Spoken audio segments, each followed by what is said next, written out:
Hola a todos los que nos escuchan o nos ven. Mi nombre es Gabriel Golzer, soy presidente de Alum USB y le damos la bienvenida a un nuevo episodio de nuestra serie Conversando con USBistas. Hoy compartiremos estos minutos con el doctor Roberto Rigobón, profesor del MIT aquí en Massachusetts, quien tiene una amplia trayectoria académica en el área económica, pero que comenzó su carrera como ingeniero electrónico en la Simón Bolívar. Correcto. Transición que seguro nos va a parecer a todos súper interesante. Y bueno, es importante acotar que este video y audio lo puedes encontrar en todas nuestras redes sociales, así como también en formato podcast, solo audio, en plataformas como Spotify, Google Podcast, entre otros. Terminando aquí el momento publicitario, procedo a dar una breve introducción de Roberto, nuestro invitado de hoy. Carnet 79, digo Eso es carnet y no correcto. cohorte porque hay una cosa generacional, ¿no? Más para los 90, 2000, no decimos carnet 79, sino cohorte 79, y tampoco, y decimos la Simón en vez de decir la Bolívar, como quizás tú le dijiste, ¿no? En su momento. Yo- oye, no me acuerdo. Buenísima pregunta, no me acuerdo muy bien. Yo creo que le llamamos no, yo no sé, yo creo que yo le llamaba, no sé. He estado en tanto contacto con ex estudiantes de la Simón Bolívar que ya ni sé cómo llamarla, ¿me entiendes? Porque claro, a mí, o sea, ahora, yo siempre era carné, o sea, eso de Exacto. porte, eso suena burde gringo, pana. No, o sea, no. Estudiaste ingeniería electrónica, como ya dije, en la Simón Bolívar, y te graduaste en 1984. Y luego hiciste un MBA en el IESA, en Caracas, que terminas en 1991. Y luego vas y haces un PhD en economía en el MIT, que terminas en 1997 y pasas a ser profesor asistente de la Escuela de Gerencia del MIT, el Sloan School of Management. Y, y en la docencia te concentras, según lo que veo, en áreas de macroeconomía. Sí. Y fuiste también profesor visitante del IESA en 1997, luego de que terminaste tu doctorado. Y bueno, por supuesto tienes decenas de artículos científicos, comentarios y capítulos de libros en el área económica, en varias áreas, como la interdependencia y soberanía de mercados, tasa de cambio de monedas, volatilidad de mercado. Y bueno, más recientemente vi que publicaste un artículo de esta parte de los autores de cadena de suministros, que es bastante relevante en el área, en esta época de COVID-19. Entonces, eh, aunque Roberto se encuentra unos pocos kilómetros de mí, aquí en el área de Boston, Cambridge, decidimos hacer esta entrevista vía Zoom para simplificar la logística. Y bueno, sin más preámbulo, vamos a comenzar. Bienvenido, Roberto. Gracias por darnos un poquito de tu tiempo hoy. No, un placer, verdadero placer. Gracias por la Chévere. invitación. Sí. Voy a comenzar con la pregunta de rigor. ¿Cómo llegaste a la Universidad Simón Bolívar y cómo escogiste tu carrera y en la Pero, universidad y cómo fueron tus primeros pasos en la universidad? bueno, o sea, yo primero soy Carmen 79, creo que la primera promoción de la Simón Bolívar fue 67, ¿no? Yo creo que fue esa la primera, o sea, que yo fui la doceava o la catorceava por ahí. O sea que yo entré a la Simón Bolívar cuando la Simón estaba empezando, la llamaban una universidad experimental, ¿no? Entonces, la gente que diseñó la Simón lo que hicieron fue irse a ver a Stanford y MIT, y Caltech y Cornell, y agarraron y se pensaron, bueno, ¿cuál sería la mejor forma de hacer una escuela de ingeniería y de ciencias aplicadas fundamentalmente? Y hicieron este sistema por ejemplo, donde la gente iba a su propio ritmo. No, digamos, en mi época había una cosa que se llamaba Mat 100, que tú estudiabas matemática y eran 26 unidades, pero tú estudiabas y presentabas exámenes todas las semanas y tú ibas a tu propio ritmo y en física se llamaba Keller, ¿no? Y realmente era un sistema muy como de emprendedor, ¿no? Pero yo tengo el honor de ser el individuo que entró a la Simón Bolívar con la peor nota de bachillerato de toda la Simón Bolívar hasta ese momento. Claro, de repente hay ahora alguien que haya sido más vago que yo, pero perro, yo sí era malo, ¿entiendes? O sea, en el bachillerato yo era, bueno, primero mi padre mintió sobre mi edad, lo cual me causó un pequeño problema porque tuve que después decirle a la gente de la Simón Bolívar cuál era mi verdadera edad. O sea, yo realmente entré muy joven a Simón Bolívar. De hecho, cambió el certificado de nacimiento, ¿no? La partida de nacimiento. Entonces yo tuve que encontrar la verdadera y decirle a la gente, no, mira, pana, no, realmente no tengo 18 años, tengo 15 años y medio, ¿no? Entonces, Wow. sí, primero yo. Y segundo, yo soy disléxico y no severamente disléxico, pero tengo cierto nivel de dislexia. Y, y la educación del bachillerato en mi época era una educación muy... De paso, yo creo que soy zurdo, pero, o sea, yo entré al primer grado con como 4 años y medio, un chamo que se veía, digamos, minúsculo, ¿me entiendes? Que yo no podía leer, y no sabía por qué no podía leer, no podía escribir porque la gente decía, bueno, este es un derecho, pero lo que pasa es que medio bruto. Entonces, yo en la primaria y en la secundaria, no, yo pasé una primaria y secundaria horrible, pana. O sea, a mí me ponían unas orejas de burro, me caían a golpes cada fin de semana. O sea, yo no tengo ninguna memoria buena de mi primaria y mi secundaria. Y resulta ser que si bien mi cerebro no puede leer muy bien el castellano, pana, lee burde bien el álgebra y la programación. O sea, las instrucciones, esas sí las leo bien. Y hasta el día de hoy, yo soy muy, pero muy buen programador. O sea, mi gran atributo en economía es que yo puedo hacer la programación mejor. y entonces en los últimos años, me fue un poco mejor porque ya era más álgebra y menos memorización y que menos leer. Y entonces en el examen de la Simón Bolívar, en ese momento la Simón Bolívar tenía, cuando tú fuiste a la Simón Bolívar, todavía la Simón Bolívar tiene su examen que es específico de la Simón. Lamentablemente, la preinterna desde hace unos 10 años Sí, ha desaparecido, ¿no? falleció. Sí. Sí. Pero en mi época todas las universidades tenían sus propias pruebas internas, no había una general, ¿eh? O sea, de hecho, la Metropolitana, la Católica, la Central, la única que sí eran comunes es que muchas aceptaban la de la Central, ¿ok? Y la Simón Bolívar. Y entonces, la parte buena para mí, bueno, el de la Católica te ponía un montón de castellano a leer, esa broma la raspé, chamo, o sea, no te puedes imaginar, o sea, la broma debe haber sido patético. Los tipos casi que me volvían la plata, por decir, mira, tú deberías dedicarte no sé, a algo en lo que la gente no lea, ¿entiendes? Y entonces, este, la de la metro sí salí bien, porque ese sí tenía un examen especial para matemática cuando iba a ser ingeniero. Entonces ahí, en la Simón, digamos, la parte de lectura era opcional. Entonces ahí sí, chamo, salí una notón buenísimo. Y entonces, de hecho, me llamaron porque pensaron que me había copiado. Oh, Porque wow. ahí fue que me enteré que yo era el peor índice en la historia. Pues, claro, esta era una historia pequeña, corta, pero en toda la historia de Simón Bolívar, los tipos agarran y me dicen, oye, mira, pana, lo que pasa es que tú eres nunca hemos aceptado a nadie con ese índice. Y entonces me hicieron unas preguntas ahí orales, la respondí bien.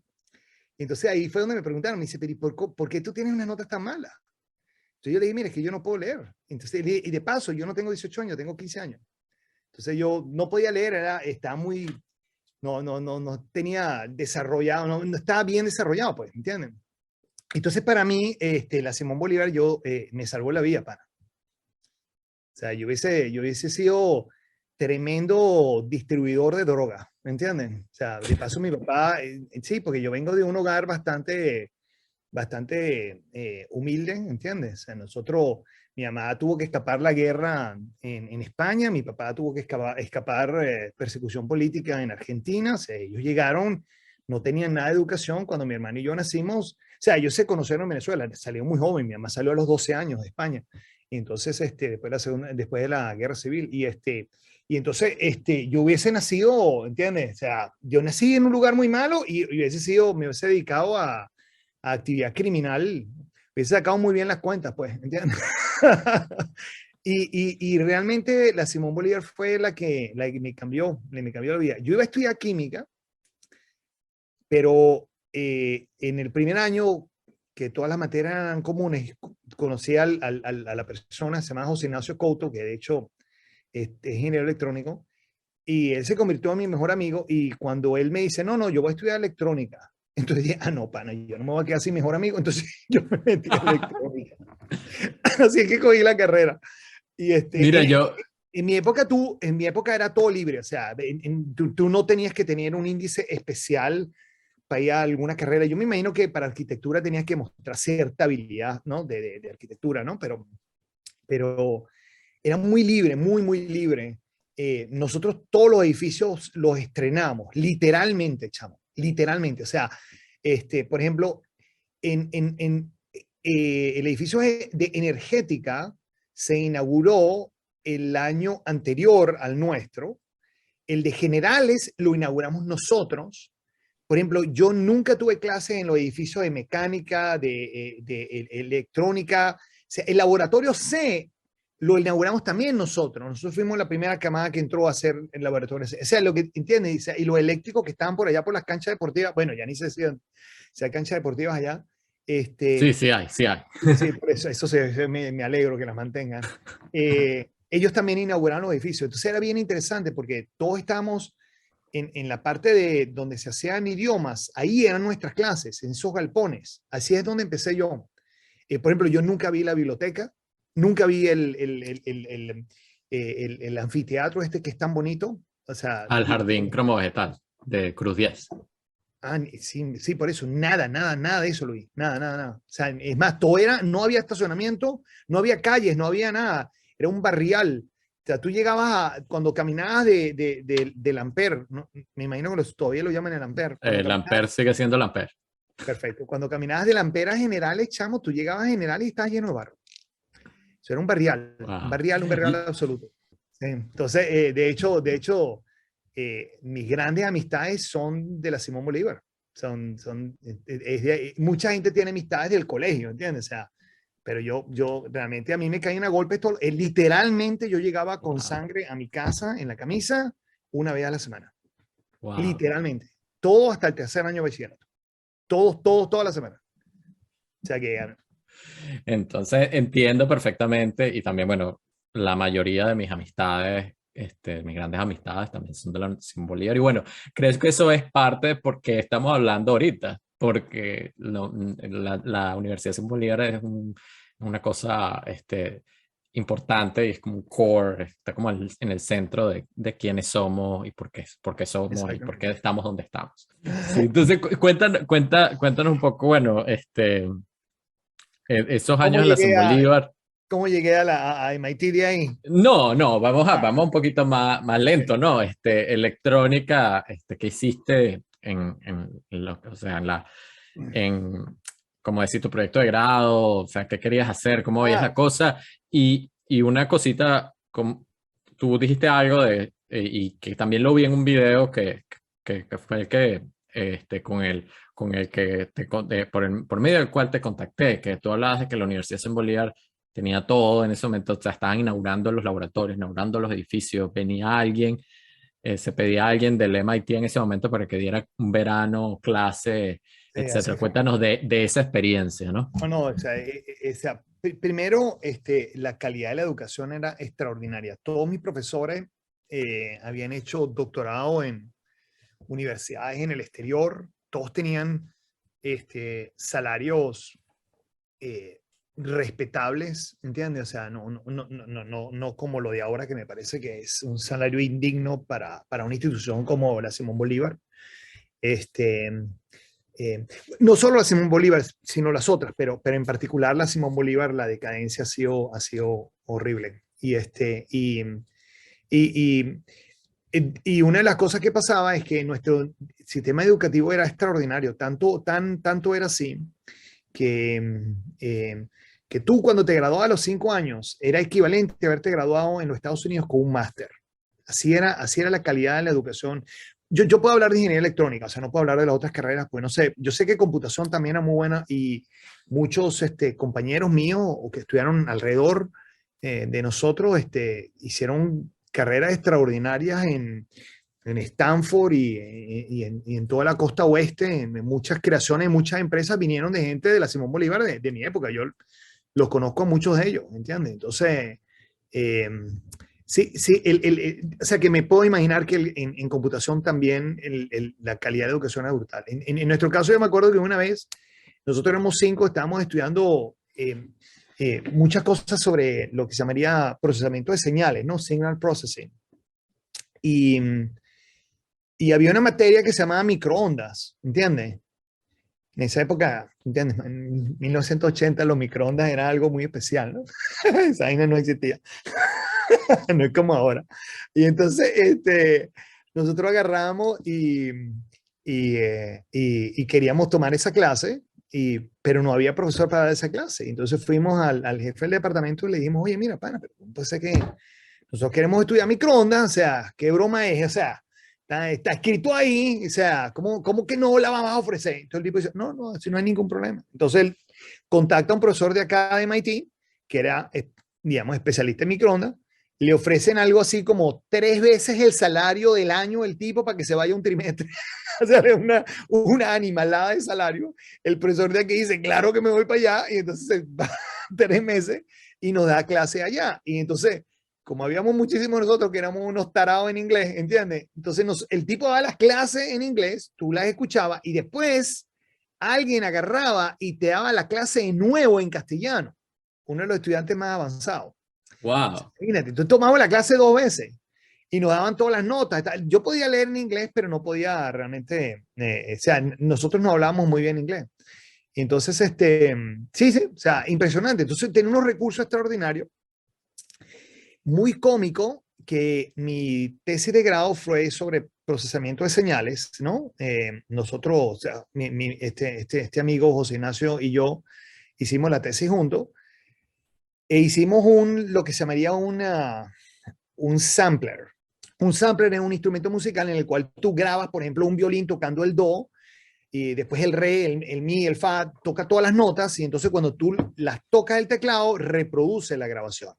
Nosotros no hicimos eso, nosotros hicimos, en nuestra época, no había ningún sampler, no existía ningún sampler en el mundo, y lo que hicimos nosotros fue que tú dibujabas la onda. Entonces yo dibujaba la onda que sabía que es la onda de un violín, y cuando tú tocabas el instrumento, sonaba como un violín. Después es una onda de la flauta, y tú lo tocabas y sonaba una flauta. Entonces, lo que hicimos fue un teclado de música. Yo tocaba en una banda de rock, hubo muchos músicos en esa época, o sea, todos, yo me imagino que toda la audiencia que conoce a Aditu y a Pedro Castillo, él era carne de 77, ¿entiendes? O sea, entonces, y hay un tipo que se llama Iker Gastaminza, que es un músico extraordinario, que se ha ganado varios Grammys. Él vive en Miami, él hizo, por ejemplo, creo que el disco de Cara Luna, él fue el productor, el disco de Shakira, o sea, que es un músico extraordinario. Entonces, no solo los que éramos todos ingenieros electrónicos, sino que de paso todos éramos ingenieros electrónicos, estábamos muy metidos en la música, ¿entiendes? Era por eso que microondas y procesamiento de señal era tan importante, no porque queríamos aprenderlo, sino porque queríamos usarlo en la música. Y entonces nuestra tesis fue esa, y yo creo que cuando José Ignacio y yo hicimos ese instrumento, fue el primer sampler en el mundo. O sea, lamentablemente nosotros nunca patentamos eso. Yo creo que nos hubiésemos metido un billete, pero nunca lo patentamos ni nada. Pero en ese momento no existía nada parecido, ¿entiendes? Y era complicadísimo hacerlo con circuitos normales y los circuitos de aquella época. Entonces, esa fue nuestra tesis de grado. De hecho, nosotros nos graduamos un poco más tarde. Nosotros no nos graduamos en junio o julio, en mayo, junio, la época normal de graduación en aquella época. Nos graduamos fue en octubre, porque nuestro teclado se sobrecalentaba tanto, pana, que dejaba de funcionar. Entonces funcionaba y podíamos hacer una demostración, pero después inmediatamente se sobrecalentaba y teníamos unos ventiladores, pana, así. Y el día de la demostración, pana, era un día donde subimos el aire acondicionado en el laboratorio C a infinito, o sea que la gente tenía que tener suéter, pusimos los ventiladores a full, y entonces hicimos la demostración y nos pudimos graduar, pero nos tomó, o sea, todo este tiempo darnos cuenta que el problema era la temperatura. O sea, que cuando se sobrecalentaban los procesadores, pues imagínate, teníamos múltiples procesadores. Estoy hablando de 1984. O sea, teníamos varios Z80, que eran los procesadores de aquella época, que eran muy buenos. Y después teníamos otro para leer el teclado. O sea, digamos, fue un gran proyecto, súper orgulloso. Me lo llevé para mi casa y se quedó ahí como calentador, porque lo que mejor hacía no era tocar música, lo que mejor hacía era hasta controlar la temperatura del cuarto. Cuando hacía mucho frío, yo encendía esa broma, pana, y a los 15 minutos estaba todo el mundo en chores en mi cuarto. Bueno, cuéntanos de esa experiencia y de la ingeniería electrónica. Hiciste un MBA en el IESA que supongo te llevó a tu interés en economía. Cuéntanos cómo llega esa transición, cómo llegas al MIT a hacer el PhD en economía. Sí, bueno, cuando yo salí de la Simón, realmente uno de los problemas que había en nuestra época es que la gente de la Simón Bolívar cuando se graduaba estaba muy sobrecalificada para el mercado laboral, ¿entiendes? Entonces tú podías trabajar en 4 o 5 lugares, en la industria petrolera, en INTV, o sea, en el IBIC, o sea, no había muchos lugares que pudiesen explotar el talento de la gente que se está graduando de la Simón. Y por eso mucha gente se iba, ¿entiendes? Se iba a hacer másters y doctorados y a veces regresaban, pero la gente estaba muy bien preparada, ¿entiendes? Yo fui uno de los ejemplos que estaba sobrepreparado, o sea, el mejor trabajo que yo conseguí fue el de reparar televisores de tubo, ¿entiendes? O sea, entonces tú me entiendes, de haber diseñado uno de los primeros samplers del mundo, ¿entiendes? A reparar tubos, reparar televisores cambiando los tubos, pues yo inmediatamente me movía al sector privado, que era lo que pasaba. Entonces la mayoría de nosotros terminábamos en el sector privado trabajando en empresas, usábamos más o menos nuestros conocimientos, pero salíamos de la ingeniería, ¿no? Nos pivoteábamos un pelo a más gerencia. Entonces yo pasé 5 años en la industria farmacéutica y ahí fue donde después hice el MBA.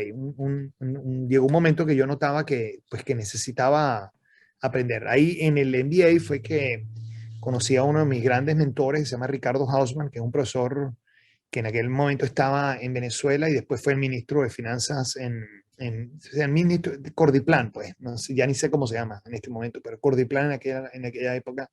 Entonces, él fue el que, yo iba a hacer un máster de finanzas, ¿ok? Yo iba a estudiar finanzas para irme a trabajar en el sector financiero, eso es lo que quería, o en consultoría, esas eran las dos cosas que yo quería hacer.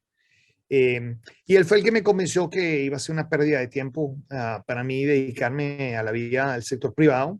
Me dice, si bien vas a hacer más dinero, tú vas a ser más útil para la humanidad trabajando en economía. Y entonces él fue el que no es que me convenció, me hizo las preguntas correctas, que entonces yo siempre he escuchado mucho a la gente cuando me hace preguntas, yo los llamo mis ángeles. Mis ángeles son las personas estas que me hacen tomar decisiones sin saber. O sea, José Luis fue otro muy importante en la Simón Bolívar. Entonces yo terminé ingeniería electrónica por accidente, terminé en una banda de rock por accidente, ¿entiendes? Y salí, cuando yo tomé la decisión de ir a hacer el MBA, yo salí de la empresa y tenía una posición bien alta, ¿entiendes?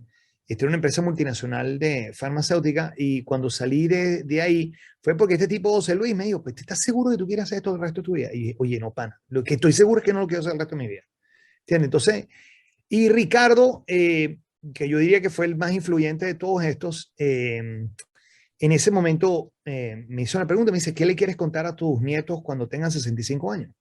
Dice, cuando tu nieto de 65 años te diga, mira, abuelo, ¿qué es lo que hiciste? ¿Qué es la cosa importante que tú hiciste? Entonces él me dice, tú puedes decir que hiciste una transacción financiera, que emitiste un bono, o le puedes decir que salvaste a 1 millón de personas. Entonces él me dice, decide qué es lo que quieres hacer. Y ese día yo dije, bueno, mira, sí, o sea, me dio como un propósito diferente y, y ahí fue que yo decidí que iba a estudiar economía y esto era la mitad del MBA, ¿entiendes? O sea, era en la mitad, ni siquiera fue, no es que fue al final, sino fue como en el cuarto trimestre, creo que habría sido sí, en el cuarto trimestre. Entonces, eran 6 trimestres, entonces cuando él me lo dice al final del cuarto trimestre, yo, oye, no te preocupes, sí, entonces me empecé a estudiar pura economía. Eh, Cuando me gradué, me quedé trabajando en el IESA como investigador, donde conocí personas extraordinarias, ¿entiendes? Otra vez, son mis ángeles, Rosamelia González, una señora que se llama Janet Kelly. Estos son los tipos que me enseñaron políticas públicas, Juan Carlos Navarro. O sea, todas estas personas, otra vez, lo que hacían era hacerme preguntas en los momentos correctos. Y yo como que, oye, ¿verdad que soy medio estúpido? Estoy haciendo la decisión equivocada. Entonces, pum, tomaba la decisión correcta. digamos, o sea, yo lo que sé de políticas públicas lo aprendí de Ricardo, Rosamelia, Janet Kelly, Juan Carlos Navarro, y nadie en MIT me enseñó más de lo que ellos me enseñaron allá. Pero ellos cambiaron profundamente mi forma de pensar en la economía. El hecho de que yo soy ingeniero también me hace ver la economía en forma muy diferente, ¿entiendes? O sea, yo diría que hasta el día de hoy todavía lo de la Simón Bolívar me hace ver la economía en forma diferente. Por ejemplo, yo siempre digo, o sea, creo que empiezo todas mis clases diciendo que la economía debería ser una ciencia útil, porque es una ciencia aplicada, esta no es una ciencia pura. O sea, cuando tú eres un matemático puro y te pones a hacer unas abstracciones brutales, nadie está esperando que las abstracciones que estás pensando las vayamos a usar inmediatamente en la vida normal. Pero cuando tú eres ingeniero, es una ciencia aplicada. Cuando tú eres economista, eres ciencia aplicada. Entonces, la ciencia aplicada tiene que resolver problemas del día a día. Y uno de los problemas que nosotros tenemos es cómo resolvemos discusiones. Y cuando uno quiere resolver discusiones, necesita tres ingredientes. Tú necesitas teoría, porque alguien tiene que decir más o menos cuáles son los fundamentos. El segundo aspecto que necesitas es que tienes que ser relevante a la data que estás observando en ese momento. O sea, no es que me va a decir, bueno, déjame hacer una data ficticia para contarte qué pasa en la data ficticia. Bueno, o sea, ciertamente puede que funcione ahí, pero a nadie le interesa, ¿me entiendes? O sea, otra vez la mentalidad ingenieril de Simón, ¿entiendes? O sea, pana, necesito una buena teoría, necesito resolver el problema que tengo enfrente mismo. Y el tercer ingrediente importante de una ciencia que sea útil es que se comunique en forma, que se comunique con un lenguaje que todo el mundo pueda entender. ¿Entiendes? O sea, entonces si tú te pones a ver la economía no hace eso. La economía tiene un lenguaje que nadie entiende. ¿Okay? Cuando la gente te dice quantitative easing, tú no tienes la más remota idea de lo que está pasando. Tú te imaginas que están easing a quantity. Eso es todo, ¿entiendes? O sea, el resto es inútil. Y la forma de comunicarse de los economistas se siente muy apartada de la vida cotidiana. Y algo muy importante, son muy poco relevantes a la data. Hablan siempre de situaciones hipotéticas. Entonces, por lo tanto, y de hecho lo que ha ocurrido en economía es que se ha convertido en una ciencia muy teórica. La hace menos útil, la hace menos relevante, hace que las recomendaciones sean menos entendibles, que la gente las siga menos, que confíen menos porque no entienden lo que está pasando. Entonces, yo no hago ciencia de esa manera, ¿entiendes? O sea, todavía yo tengo mucho esa mentalidad de la Simón, que yo digo, no, yo voy a resolver un problema que tengo enfrente mío, a mí no me interesa el problema ficticio, sino el que tengo enfrente, lo quiero resolver y quiero resolver con un lenguaje que la gente pueda entender. Y eso es todo. Y, o sea, la parte teórica es la que tenemos siempre clara. Entonces, ya con esto me respondiste una de las preguntas que tenía para más adelante, que es que cómo crees que tu formación en la Simón Bolívar te preparó para el académico que eres hoy en una de las universidades más prestigiosas del mundo, ¿no? Todavía estás pensando como el ingeniero o el científico de la Simón Bolívar. pero no solo eso, sino yo me gradué o sea, yo fui muy afortunado que yo me gradué en MIT del doctorado e inmediatamente me hicieron una oferta para quedarme en MIT. Entonces, ya yo conocía al instituto. Entonces, yo me gradué en el año 97 y desde el 97 hasta el día de hoy, ¿ok? Yo todos los semestres tomo una o dos clases en MIT. Todos los semestres. Tengo más de 25 años tomando clases. Yo todavía me siento un ingeniero que está aprendiendo. Hasta el día de hoy, todavía. Todo. O sea, yo tengo toda la vida siendo estudiante. Es la mejor vida, pana. O sea, acuérdense cuando fueron los mejores momentos de su vida, fue cuando eran estudiantes. Después eso tienen que trabajar y tienes que torturarte, y tienes clientes y esas cosas. Eso explica por qué muchos escogemos seguir siendo estudiantes y que la maestría o el doctorado y todo esto. Sí, exactamente. Tú acabas de tocar un punto que ha salido en varias entrevistas en las que he participado previamente, que es que la Simón Bolívar, en la Simón Bolívar tú aprendes a aprender y es algo que se queda contigo y tú mismo lo acabas de decir, tú siempre estás aprendiendo. Sí. Y eso lo debes a la Simón Bolívar. Entonces quería hacer un poco para hacer la conexión con una entrevista anterior que tuvimos con con un ingeniero electrónico también de la Simón Bolívar que está en Ucrania, una ingeniera de producción que está ahorita en México. Todos van con esa, todos apuntan a lo mismo y es algo que abarca 2, 3 décadas de estudiantes de la Simón Bolívar. Sí, Y eso, bueno, eso sí. Y lo otro es que nosotros éramos donde la parte educativa era muy como una actividad emprendedora, ¿me entiendes? O sea, la forma como estaba diseñado era para que tú aprendieses a tu propio ritmo. O sea, que desde el primer día, del primer día, la Simón decía que es como hacer lo siguiente. Dice, yo te pongo un montón de carne enfrente tuyo, entonces tú decides qué vas a comer. ¿De acuerdo? Entonces, esto es lo que hacía Simón Bolívar. Ponía un montón de material y conocimiento enfrente de la persona y decía, bueno, es tu responsabilidad aprender. Entonces, eso te enseña muy rápido, primero, el valor de la educación y segundo, la responsabilidad que tú tienes en construir tu propio bienestar. ¿Se entiende? Nosotros entendíamos muy rápido que era nuestra responsabilidad cómo hacer eso. Entonces, yo creo que eso es lo que tú dices. Aprendes a aprender por el resto de tu vida.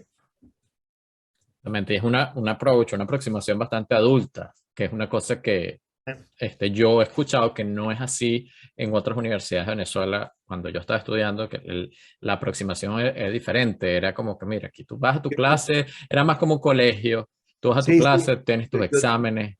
yo diría que esto, por lo que pasamos nosotros, no existe en ninguna parte del mundo. O sea, no hay mucha universidad en el mundo que estén diseñadas de esta manera. ¿Ok? O sea, no solo, no es Venezuela, no. Agarra Latinoamérica, agarra Europa, agarra Estados Unidos, hay muy pocos lugares que tienen esta mentalidad. O sea, esta mentalidad sí la ves en MIT y en Stanford, donde te dicen, tú aprendes a tu ritmo, ¿entiendes? O sea, sí hay algunos lugares que sí lo tienen. Yo creo que Caltech también lo tiene así. O sea, algunos lugares lo tienen hasta el día de hoy.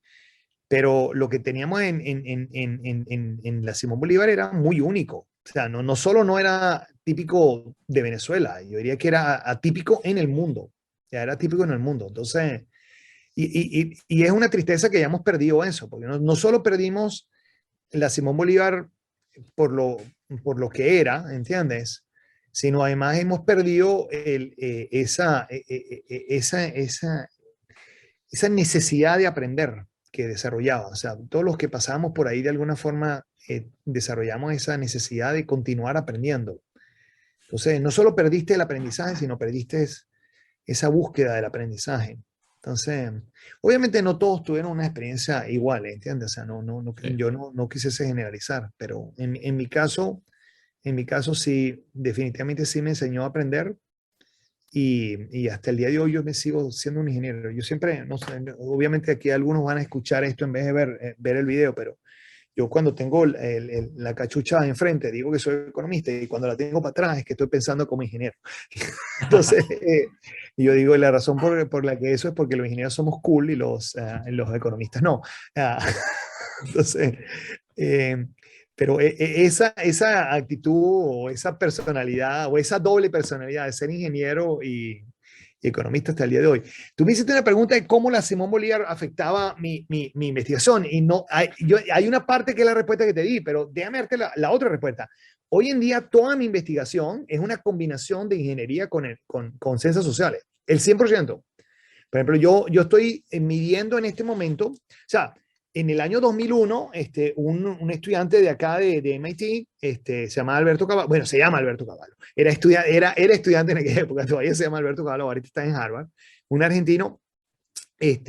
Nosotros decidimos que íbamos a calcular la inflación en forma diaria. Esa vaina de calcular la inflación una vez al mes solo hace una cuerda de vagos, ¿me entiendes? Y lo íbamos a hacer más barato, más rápido, más exacto. Y empezamos a recoger precios en la web, ¿entiendes?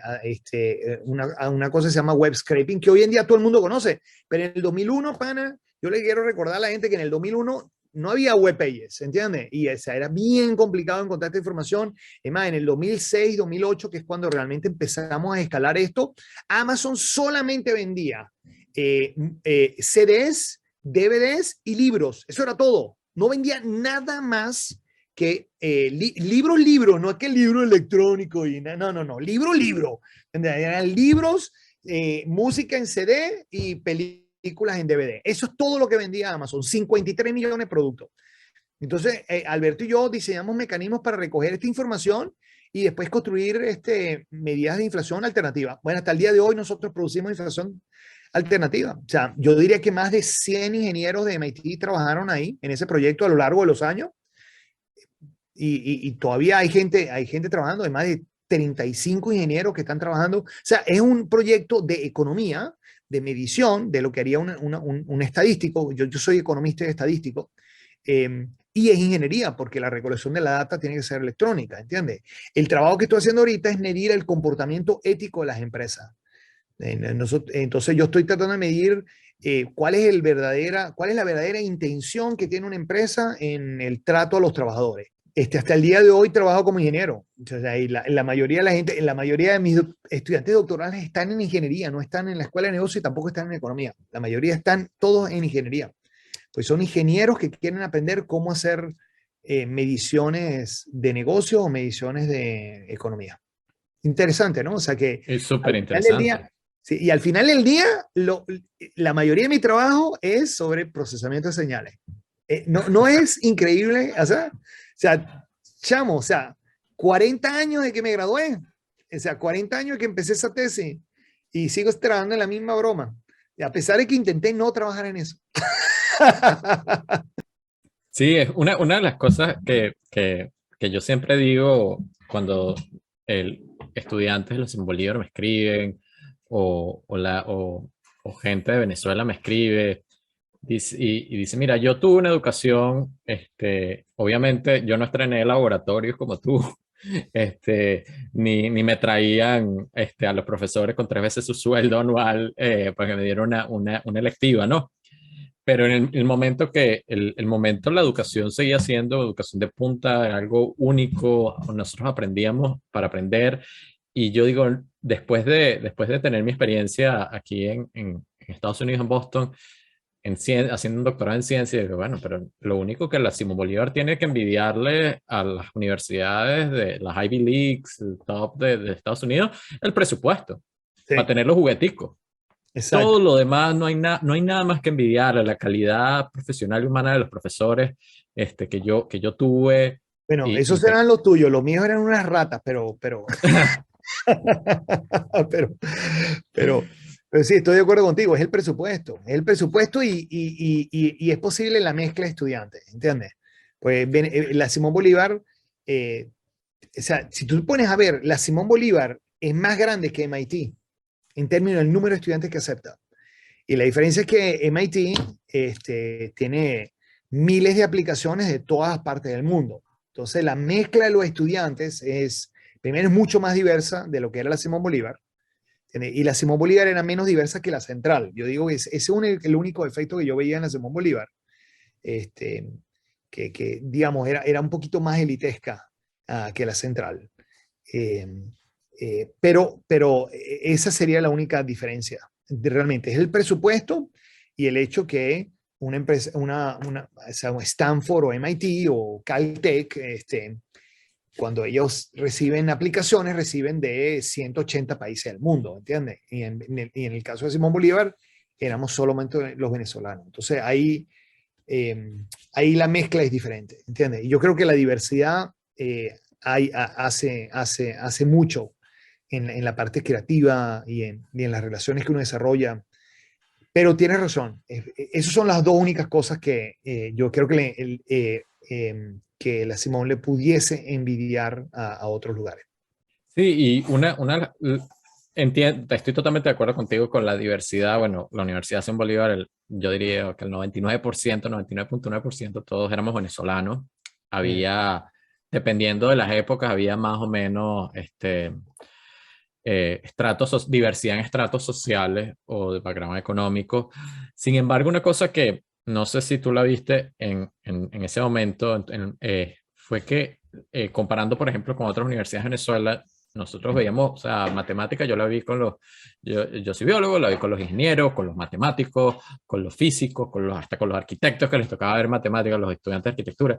Entonces, ese lo llaman aquí cross-pollination, la polinización Claro. cruzada de mucha gente. Entonces, yo compartía y veía mucho con clases con gente que estaba estudiando ingeniería y uno se contagia de todas esas cosas, de eso. Y bueno, eso es algo también que nos puede diferenciar y nos seguirá diferenciando a los Sí. estudiantes de la Simón Bolívar. No sé si es el mismo caso del MIT, pero cuando yo hice mi doctorado, yo estaba en el departamento de biología y había comunicación con otros departamentos, con la escuela de medicina, por supuesto, etcétera. Pero era muy aislado y se parece mucho más a lo que yo vi en la experiencia limitada que tuve en la Universidad Central de Venezuela. Claro, lo que pasa, sí, o sea, eh, yo creo, eso no lo tienen todas las universidades. MIT sí tiene el core, que tú el primer año es como una experiencia, es como el servicio militar, ¿entiendes? O sea, entonces, el servicio militar es una experiencia que todos tienen la misma experiencia y eso genera mucha equidad. Entonces, en la Simón Bolívar, esa noción de equidad venía que todo el mundo tenía que pasar la misma tortura, ¿entiendes? Y esa parte era muy buena. Eso existe en Stanford y en MIT. Sí, o sea, eso es igualito.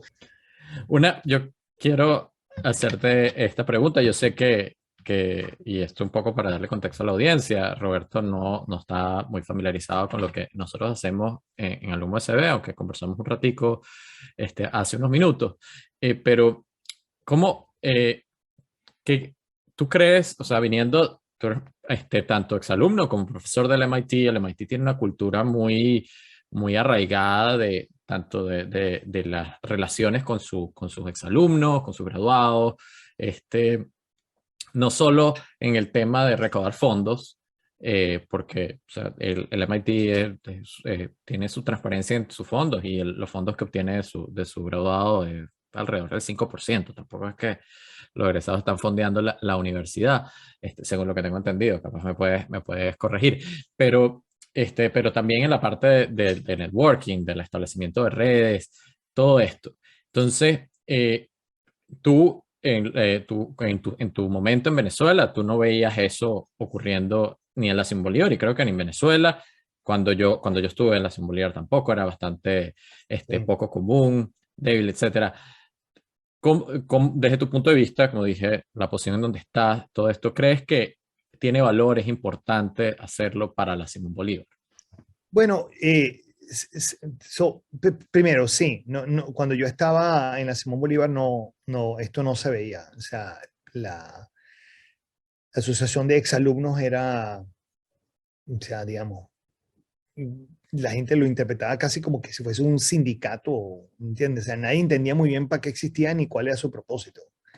Yo creo que es muy importante, yo creo que es muy importante desarrollar esa actitud, ¿entiendes? O sea, lo que están haciendo ustedes es muy valioso porque yo creo que la gente que se siente agradecida de la Simón Bolívar va a poder encontrar formas y mecanismos de ser solidario con esa institución que les dio tanto y que nos dio tanto a todos nosotros. O sea, el punto es cómo ser solidario. Y mucha gente siempre se pregunta, bueno, ¿cómo puedo ser solidario? En este momento estamos preguntando, ¿cómo puedo ser solidario con Ucrania? Entonces la gente no sabe qué hacer. Y no sabe qué hacer porque, bueno, primero porque tengan cuidado todos aquellos que estén escuchando esto, porque hay un montón de gente que está haciendo scams, ¿entiendes? Para tratar de robarle la plata a ustedes, ¿entiendes? O sea, porque otra vez la gente no sabe qué hacer, quiere tener solidaridad y no encuentra un mecanismo para poder, digamos, entregarle recursos o lo que quiera, es tu tiempo, ¿entiendes? Entonces, yo creo que esta creación de estas redes de exalumnos cumple ese cometido. Esto es importantísimo porque cuando la mejor forma que tú puedes ayudar a tu institución es dedicarle el tiempo, tu conocimiento, tu dinero cuando lo necesiten el dinero, etcétera. Y nosotros no tenemos un mecanismo de cómo llegar a la Simón Bolívar, especialmente hoy en día como están las cosas. Yo creo que es muy complicado cómo dar a algo. O sea, yo quisiese ser agradecido, ¿cómo puedo ser agradecido? Entonces, la labor que ustedes cumplen es esa. Es el mecanismo mediante el cual la solidaridad puede ocurrir. Entonces, o sea, otra vez, cuando yo me entero lo que ganan los profesores en la Simón Bolívar, se me parte el corazón, o en el IESA, ¿me entiendes? Se me parte el corazón, porque yo sé la cantidad de capital humano que está ahí, y lo que estamos haciendo es destruirlo, subpagarlo o darle incentivos para que se vayan del país, ¿entiendes? Entonces, a mí se me parte el corazón porque de alguna forma yo digo, oye, yo quisiera que se pudiera ayudar a resolver ese problema. Y esa solidaridad solamente ocurre a través de instituciones como las que están haciendo ustedes. Entonces, primero, gracias por hacerlo. Y segundo, no, esto es fundamental. Esto es fundamental. Eh, yo creo que yo creo que es mucho más de 5% lo que recibimos nosotros. O sea, lo que pasa es que la pregunta es quién es exalumno y quién hace donaciones, ¿entiendes? Nosotros tenemos un endowment que cubre, yo diría que casi como un tercio del presupuesto, ¿entiendes? Y ese endowment viene de millones y millones de donaciones. Otra vez, también muy buenas inversiones. O sea, hay gente que maneja el endowment que es muy buena, eh, pero es una combinación de las dos cosas, ¿entiendes? Sí. Este, Un sí, poco para dar contexto a los que nos escuchan, nos ven que no están familiarizados. El endowment, imagínense lo que en Venezuela llaman un gran fideicomiso, ¿no? un Un fondo de fideicomiso. inversión. Ah, Entonces, las universidades en Estados Unidos tienen esos fondos y tienen unas ventajas fiscales, y es como un banco de ahorro que tiene la universidad, y que con los intereses y las inversiones que hacen van sacando dinero para cumplir la misión de la universidad. Y Una cosa, no, y en MIT somos muy conservadores. Eso, por ejemplo, en Venezuela es lo que se llamaría, en Venezuela necesitaría una cosa que se llama un fondo, por ejemplo, de estabilización, ¿entiendes? Si nosotros tuviésemos un fondo de estabilización donde el petróleo, el ingreso del petróleo va a un fondo, y ese fondo lo que hace es acumular todo el ingreso petrolero y te da un ingreso constante, nosotros no tendríamos los vaivenes que tenemos en nuestra economía, ¿entiendes? Entonces, eso se llama un fondo de estabilización. De hecho, el primer fondo de estabilización de Venezuela lo diseñamos Ricardo Hausmann y yo. O sea, que de hecho se implementó en ley y al final Chávez lo expropió, pero ese es un detalle. Este, pero pequeño un fondo, detalle. sí, fondo de estabilización es una regla que todos tus ingresos que son muy volátiles, ¿entiendes? Las donaciones son volátiles, tú las acumulas en una cuenta y lo que tú haces es que recibes una partecita de eso todos los años. Entonces, todos los fondos de fideicomiso de todas las universidades funcionan de la misma manera. Todos ahorran un montón de plata, las donaciones vienen en forma desordenada. No solo eso, sino que las inversiones también tienen retornos desordenados, porque si el tipo invirtió en Tesla, se mete un billete al principio, pero entiendes, pero ya después no se mete tanto billete, ¿me entiendes? Entonces, el punto es que los ingresos y el aumento es muy, muy volátil, la cantidad de riqueza que hay en ese endowment, y lo que tú haces es que recibes un ingreso constante. Entonces, te permite planear, te permite hacer programas de largo plazo. Y eso no lo tiene una universidad pública en Venezuela. Nosotros no tenemos eso para la Simón Bolívar, ¿entiendes? Entonces es muy difícil planear, porque tú lo único que puedes planear los siguientes 3 meses, que es cuando sabes que el presupuesto lo vas a tener. Es muy complicado desarrollar. Cuando yo estaba en la Simón Bolívar, la Simón Bolívar tenía un presupuesto que estaba garantizado por no sé cuántos años. ¿Entiendes? O sea, porque cuando se creó, se firmó un acuerdo de presupuesto. Entonces, cuando en Venezuela en el 84 estaba el Estado quebrando, el presupuesto de la Simón Bolívar no fue reducido, o al menos no fue reducido en forma significativa. Por eso es que se pudieron terminar todos los edificios. ¿Entiendes? Sí. Porque si no, Y, se hubiesen parado. y claro, justamente nosotros en el UMSB estamos pensando en generar eso, un endowment de al UMSB para la Simón Bolívar, hacerlo aquí por, bueno, las razones, todos son de amplio conocimiento de por qué no lo puede hacer la propia universidad, y la estabilidad que le da. Así que bueno, esto hasta me sirve para mí y al equipo como de información de Roberto, para ver si retomamos eso. Justamente lo estaba proponiendo, y de nuevo, volviendo a las redes de exalumnos, un exalumno de la Simón Bolívar que ahora, si no me equivoco, está terminando su MBA en Sloan, en el MIT Sloan. Este, Creo que su nombre es Danilo. Lo conozco perfecto, Danilo. Bueno, Danilo casualmente nos estaba hablando de hacer un endowment y todo esto, hace en mayo del año pasado. Y bueno, cosas de la vida no hemos podido implementar, pero de hecho está en el cuadernito, por Sí, lo así que decirlo. necesita necesita 10 exalumnos que han sido económicamente muy exitosos para poder arrancar ese endowment. En eso. Y yo creo que va a cambiar radicalmente la universidad y el ambiente de la universidad, tener una garantía de ingreso de ciertas cosas. Y otra vez, la situación en Venezuela está muy complicada. O sea que es difícil saber cómo uno puede ayudar, pero este es un mecanismo para ayudar. Y yo creo que sí, vale la pena que se fomente y que se ayude.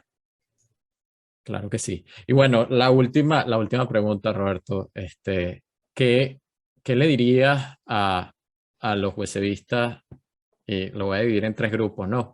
Siempre preguntamos qué le dirías a los USBistas que son estudiantes ahora o recién graduados que nos están viendo, nos están escuchando, pero ahora voy a agregar también otra categoría, ¿qué le dirías a los profesores de la Simón Bolívar? Porque son colegas, también eres profesor. Así, ¿qué le dirías a esos tres grupos de la Los tres comunidad grupos son, USBista? no, pero te escuché dos nada más, al USBista que están, Estudiantes ¿ok? recién graduados, por así decirlo, que se Ah, están ok. graduando A o recién graduado y próximos, estudiante los separamos. Ok, ok, ok. y los profesores. Y los profesores. Bueno, ok. No, a los profesores, yo no tengo nada que enseñarles, así que más que todo es agradecimiento, decirles que la labor que hacen la apreciamos todos los alumnos de ellos y que ojalá podamos construir una Venezuela todos juntos en la cual se vuelva a lograr el respeto y la apreciación por el trabajo que ellos hacen. Y eso no solo va para Simón Bolívar, pero va para todos los profesores, toda la gente que trabaja dando clases desde un colegio hasta la universidad, hasta los másters en Venezuela. Es interesante porque los populistas en lo que no invierten es en educación del pueblo.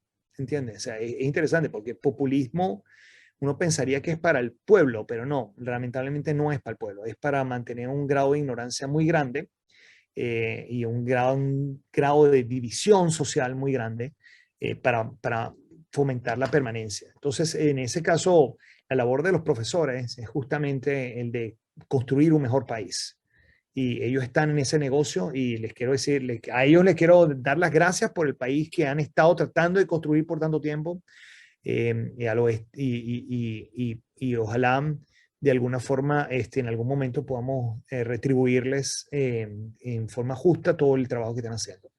A los estudiantes que están estudiando en este momento y los que se están graduando, yo creo que es el mismo mensaje que tengo para los dos. ¿Okay? O sea que en ese sentido, eh, yo creo que es muy importante que en Venezuela cambiemos la narrativa. Y este es un problema típico para la Simón. Ahí está. O sea, un problema difícil, real, enfrente tuyo. Eh, en Venezuela llevamos ya demasiado tiempo. Yo diría que esto es inclusive desde la época de Caldera, o sea, que antes de Chávez, donde la narrativa es sobre el país que queremos destruir.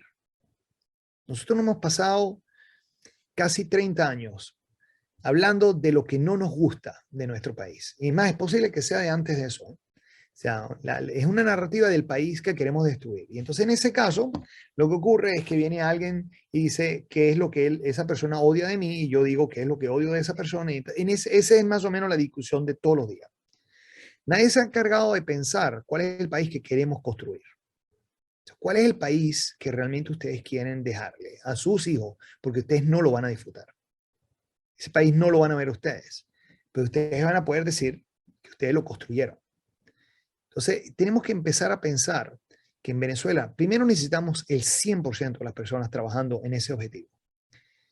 Ese es la primer punto, es que aquí no es sobre excluir a los demás, sino sobre incluir a todo el mundo. Y tenemos que encontrar un acuerdo de qué es lo que queremos construir.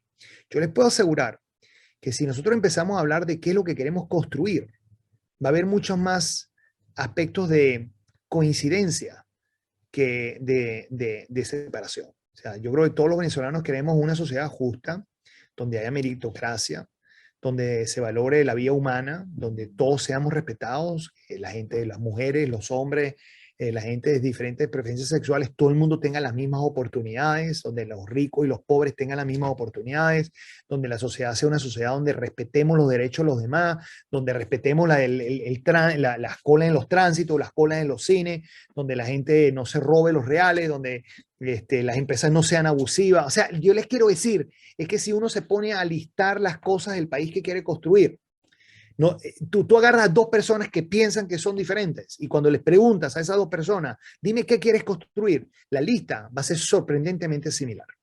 ¿Ok? Porque yo creo que los valores de nuestra sociedad están ahí, los tenemos medio escondidos. Y los tenemos escondidos porque en nuestra discusión de todos los días es de qué es lo que queremos destruir. Y cuando yo quiero destruir algo, entonces me voy a enfatizar en la diferencia. ¿Está claro? Entonces yo voy a decir, bueno, ¿qué es lo que no me gusta de ti, Gabriel? ¿Y qué es lo que no me gusta de mi esposa? ¿Entiendes? Entonces, justamente vamos a hablar de las cosas que queremos destruir. Yo hago ese ejercicio en las clases en MIT. Yo le digo a la gente, pero lo hago para Estados Unidos porque todos al menos tienen algo común, que es la sociedad americana.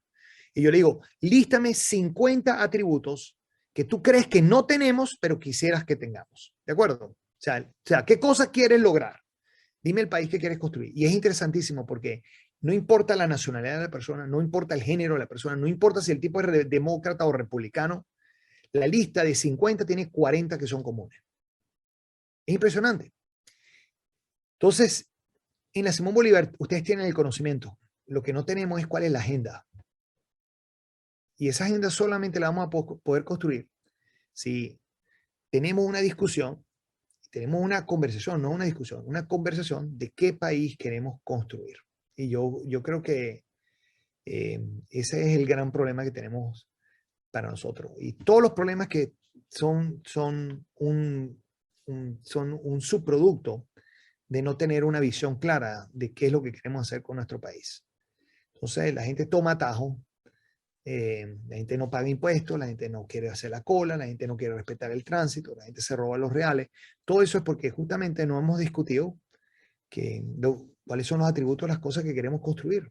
Por supuesto, habrá gente que va a cometer aspectos ilegales en eso. O sea, yo no espero que el 100% de la gente entienda cuál es su responsabilidad. Pero esto da un norte de cuáles son los sacrificios que tenemos que hacer hoy en día para que nuestros hijos y nuestros nietos puedan tener la sociedad venezolana que se parece un poco más a la que queremos tener. ¿Entienden? Entonces, nosotros siempre estamos diciendo qué es lo que no nos gusta a los venezolanos. Los venezolanos somos vagos y vaina. No es cierto, pana. Yo veo a los venezolanos aquí en Estados Unidos trabajan como unos degenerados. O sea que no es un problema neuronal, ¿me entiendes? No es un problema que en las neuronas la gente es un vago, no es cierto. ¿Entiendes? Oye, los venezolanos son deshonestos. No es cierto, pana, no es cierto. Oye, que los venezolanos son brutos. Pana, no es cierto. El presidente de Haití es venezolano. O sea, el tipo no llegó ahí porque se robó los reales o porque hubo una votación y el tipo se robó la votación, ¿me entiendes? No ocurre en MIT, no ocurre, porque el tipo realmente es muy talentoso, ¿entiendes? Y trabaja muy duro. O sea, todos esos estereotipos que tenemos los venezolanos están equivocados, están totalmente equivocados. Y están equivocados porque justamente nos hemos pasado toda esta vida, ¿entiendes? Diciendo qué es lo que queremos destruir de todos nosotros. Y lo que sí, ciertamente yo quiero destruir a los vagos y ciertamente quiero destruir a los abusadores, ciertamente, ¿entiendes? Entonces, no, esa es la conversación. Y entonces se nos ha olvidado el país que podemos construir. Y la Simón Bolívar es un ejemplo de lo que se puede construir. Entonces, aprovechen esos estudios y aprovechen ese empuje que les da la Simón Bolívar en el momento de salir para empezar a pensar qué es lo cuáles son las posibilidades de lo que pudiésemos hacer todos juntos. ¿Ok? Gracias por esas palabras. Yo personalmente estoy de acuerdísimo contigo. Y bueno, una vez más, gracias por esta hora de tu tiempo.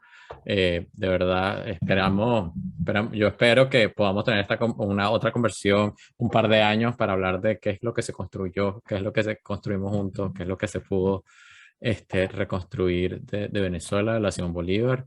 Muchas gracias, Roberto. Gracias a ti por darme este chance. Es un verdadero honor estar acá. Gracias por escuchar Conversando con USBistas. ¿Sabías que el 80% de nuestros ingresos provienen de donaciones recurrentes? Únete ya a los más de 160 donantes que mes a mes aportan su granito de arena para que nuestros profesores, alumnos, biblioteca, laboratorios y el espacio físico mantengan esa calidad que caracteriza a nuestra universidad. Dona